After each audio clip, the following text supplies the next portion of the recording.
It's great to be back with you, Dr. Sanjai Sinha. Thank you for joining me again.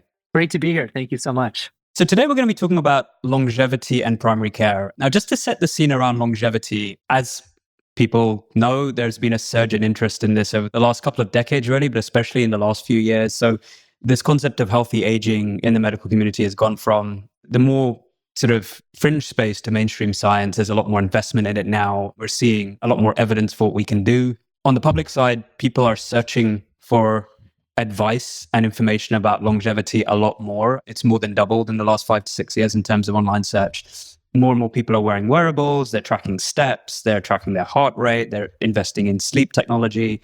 And of course, in the media and in popular culture, there have been documentaries, there have been books. So this is starting to become part of the conversation now, I think, outside of the medical field. And so what we have here is we're talking about health span and lifespan when we talk about longevity. And we've done episodes on this in the past, of course, very briefly, that health span is really about how long you live without disease. Lifespan is simply how long you live. And there is this interest, of course, in health span, because a lot of people spend the last few decades of their life with disease and don't necessarily have a great quality of life. So that's the context we're entering here. Can you tell us a little bit about longevity and health span in particular from your perspective as a primary care physician?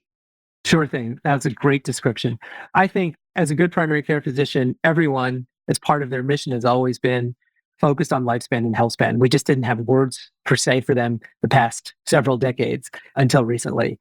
A good primary care environment would always include screening for diseases that haven't happened yet, trying to identify and address risk factors for those diseases, doing preventive screenings where there's good evidence around cancer detection, and really helping patients change their behavior such that any of these risk factors that are identified can be controlled or alleviated or even removed. So say in the case of smoking.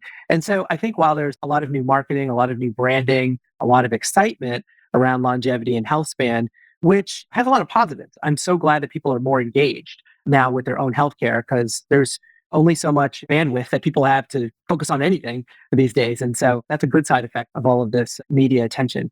I think what is a little more problematic is that a lot of what is being sort of propagated on popular podcasts and in books and in the media are really not the primary things that people should focus on. I think that the super common things that we can talk about for longevity and health span remain the same and have actually become more problematic as people have become heavier, unfortunately, in this country, and more sedentary. And so one particular thing that we can get into is a longevity checklist that has been discussed as Life's Essential 8, which is something that's been put out by the American Heart Association, which are key measures to reduce cardiovascular disease and death. But in fact, it really improves all conditions. So we can talk about that a little bit more. But, insofar as health span, yes, now that people are living longer, we do want to both identify and manage conditions probably earlier than we have been. And some of the rumblings out there are that we're investing billions in advanced diagnostics, biomarker testing, there's full body imaging, should I do this? These expensive longevity clinics, experimental therapies, all that sort of stuff. We've covered in a previous episode where that should fit in based on the science into a person's approach to longevity. Like where are the big levers and where are the optional ones that don't necessarily have as much of an effect? But access is going to be an ongoing problem with all of these things because they're all expensive. They're all going to be difficult for people at large to access. But we have primary care. And it seems to me like there's an interesting irony here that in our last episode, we talked about primary care almost starting to dwindle in some ways, but there is this surge in interest in longevity now. Can you talk a bit about that? Like, how is primary care a longevity engine or a potential one for, let's say, billions of people around the planet? Because that's essentially who could have access to this if we did it right. Absolutely. I think that our ability as primary care physicians to detect many of these chronic diseases somewhere along their spectrum, maybe even before they become problems, but where you're on the cusp of those becoming problems, is crucial. And it's really foundational. It's really primary. If you really want to think about what you need to prioritize, it's these kinds of things. So let's get into it. So I'd mentioned Life's Essential 8. These are key measures to reduce cardiovascular disease and death that the American Heart Association said are the most important metrics. So what are they? There's 4 behavioral factors and there's 4 health factors that are sort of empirically measured. So the health factors that are empirically measured are A1C, the blood test for diabetes and pre-diabetes, blood pressure, which of course can be measured at home, but is always measured in the office when you go to your primary care doctor, cholesterol, a blood test, and some other tests around cholesterol that have become risk modifying tests, and weight. Everyone talks about weight all the time in America, but it has its importance as an empirical measurement and its associations with different disease states. In terms of the health behaviors, diet, exercise, sleep, and not smoking are four of the sort of modifiable lifestyle issues and behaviors that deserve an enormous amount of time and attention. Now, many people may think, oh yeah, of course, those are the things. Everybody knows that. And yet the resources, the attention, the guidance, the counseling, the accountability, all of these things really often falls by the wayside because we have so little time with patients. Or many people just become completely frustrated because they're shooting for the moon. They're hearing that they need to do 30 minutes of moderate intensity exercise a day and they don't have the time. So instead of trying to do 5 minutes or even get up for 2 minutes every 15 minutes from their desk, they just do nothing. And so I think as primary care providers, one of the takes that I personally have is let's go for small wins. Let's look at these 8 factors. Let's risk stratify you. Let's see where we can help you reduce your risk for these chronic diseases that are going to lead to problems with your health span, lead you to having a poor quality of life down the road. Where can we make changes? Now, of course, there's a lot there. So let's talk about it. What kinds of things do you think people buy and don't buy when it comes to that list? Well, let's get into that a bit more because it's something, like you said, people hear about it a lot, but getting it done is quite hard. I mean, you've seen thousands of patients over the years from all kinds of backgrounds. When you try to translate this into something actionable for your patients, how do you approach it? And how would you advise our listeners to think about this? There are 8 things. How do you start to do something with this information? Great. So the 4 things that we mentioned, the A1C, the blood pressure, the cholesterol, and the weight, we can all do in the office. And so that's often a very non-controversial, simple data collection exercise that we can do with some blood work and, of course, taking your vital signs. That is often a wonderful launching pad for discussion about the other 4 behaviors that impact those things. In fact, those 4 behaviors are 100% impactful on the 4 empirical factors. For instance, when people are physically active, I won't even use the word exercise, but just having some physical activity, right after you eat, during the day, breaks that you can take. There's a exercise snack mentality where instead of getting up for a snack every 30 minutes from your desk when you're working or even watching TV, get up and walk around for 5 minutes. So there are lots of little nudge behaviors that we can introduce. But what I'd like to do is there's no point in being paternalistic in the discussion with the patient.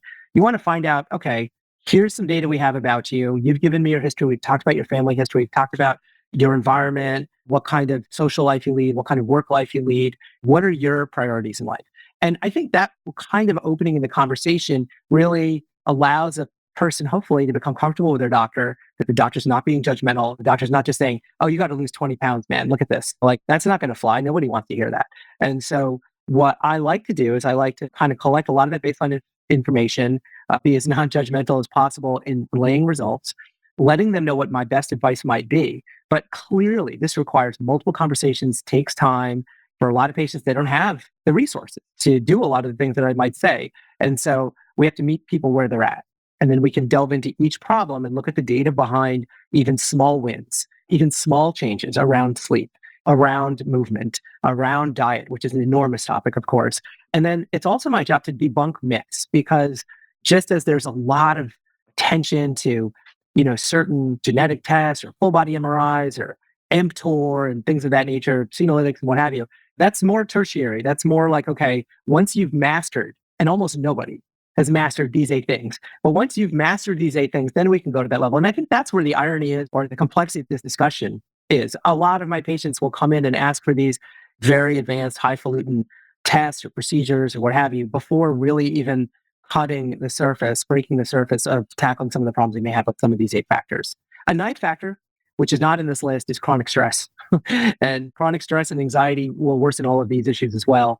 And that may be the hardest, frankly, to tackle. But I'll digress there. We'll get back to this conversation in just a moment. But if you're finding this episode helpful, here's a quick ask. Take a second to follow or subscribe to the Health Curve podcast, wherever you're listening. And if someone else in your life would benefit from this episode, or any of the others you've heard, please send it that way. All right, let's get back to it. No, I mean, we should call out how common this gap is. So a statistic I came across was that fewer than 1 in 5 adults in the US actually meet what we would call optimal scores for this list of 8 things that people can do to improve their longevity and their health span that most people have access to, if not everyone. And so 4 out of 5 people, 80%, can do more. So what would you say to the general public on this to say, hey, look, we have the evidence. There are 8 things that you can focus on. Here's how you should start. So hopefully get to your doctor, right? Don't just look up stuff incessantly on social media and online and then talk to your friends and go out and get creatine or go out and get X, Y, or Z. At least establish a relationship with a doctor, hopefully, that you can discuss all of these topics with. So that's one. 2, get some of the regular blood tests, the evidence-based blood tests around diabetes, get your vitals taken, get your cholesterol taken.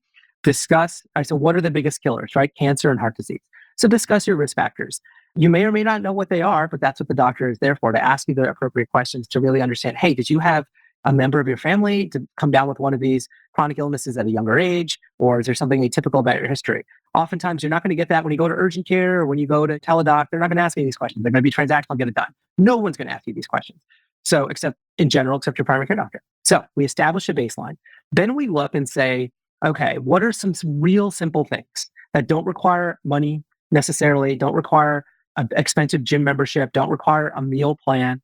Now, these are all behaviors that you have to change. And far be it for me to minimize how hard it is to change behaviors. But what I like to do is to say, okay, what's the lowest hanging fruit for you? And people will often tell me right away without even thinking, it's my late night snacking. It's my inability to get up early to do what I used to do 20 years ago in terms of going for a run or doing push-ups or doing something. So I like to use people's prompts and really understand, okay, where do they feel, I don't want to say worst about themselves, but what do they feel they really want to work on first? Now, smoking is something, fortunately, that has decreased somewhat in this country for sure over the past few decades, but it still kills 500,000 people a year. And it's intricate in terms of its lethality. Leads to cardiovascular disease, leads to cancer, leads to chronic lung problems like asthma and COPD. And so something like that might be a very low-hanging fruit. Of course, easier said than done in terms of tackling that problem. Sleep.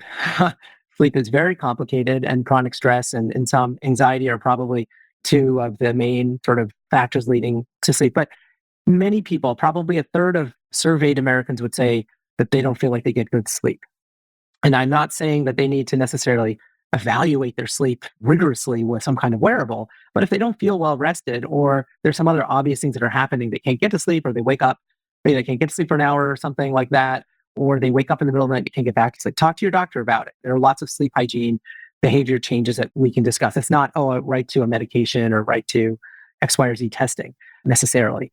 I think diet and exercise are probably the 2 biggest ones, where there's both an enormous amount of information, some misinformation out there about this absolute home run of a diet or home run of a typical exercise that's going to work for you. So I would say run it by your physician, talk about what things you like doing. I think when it comes to exercise, something that's actionable is if you find something you like to do. There's no point in hearing about running and cycling if all you want to do is dance or swim. Dancing is fantastic. It's a moderate intensity activity. If you like dancing, go dance for 5 days a week at 30 minutes if that's what you like doing. Could be free, just listening to some music. So I would say people can get a lot of simple, small wins just by discussing some of these very evidence-based recommendations that don't cost a lot of money, are not hard to implement. The hardest thing about them is changing your habits. And that, I think, requires, again, time. Most things are trigger, thought, action, consequence when it comes to behavior. And so, what is your trigger that leads to that thought that makes you not want to eat better, that makes you not want to get up and be a little more active? And then it's also my job to show you the consequences of those actions. Absolutely. Well, this has been really helpful. Thank you so much for walking us through that. We have something actionable here for people. We'll put it in the show notes so you can see what are these 8 or 9 things, what can you do about them, and hopefully this will help a few of our listeners at least. Thank you so much for joining me again. Thank you so much for having me. It's been my pleasure.